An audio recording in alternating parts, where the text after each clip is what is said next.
Today's top tip is how to identify the selvage on a fabric.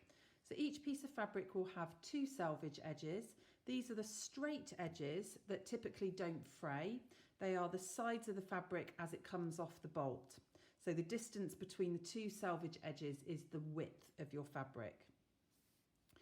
So on this example, you can see the designer's name and details washing instructions, which is a great example of the selvage edge, but not all fabrics have that. If you can see small dots along one of the edges, that will be the selvage edge. You can see that this edge is fraying, but it's a uniform fraying, whereas this edge here, you can actually unravel some of the fibres. This is the cut edge, so this is not the selvage edge.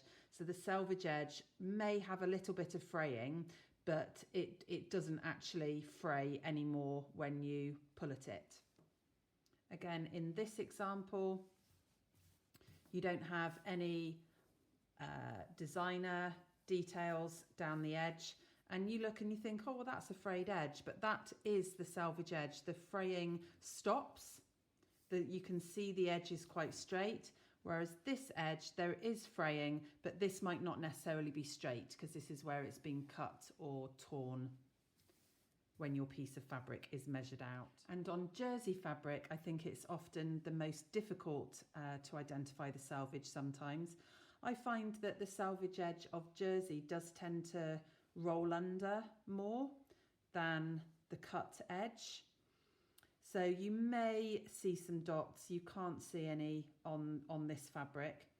So if you're not sure, I would fold the fabric in half and then measure that distance there, times it by 2 because you folded it in half. And the width of fabrics is typically either 115 centimetres or 45 inches, which is your narrow fabric, or it will be, say, 145 centimetres, 150 centimetres, or 60 inches. So if your measurement is equal to one of those, then that's probably your width, and therefore these are your selvage edges.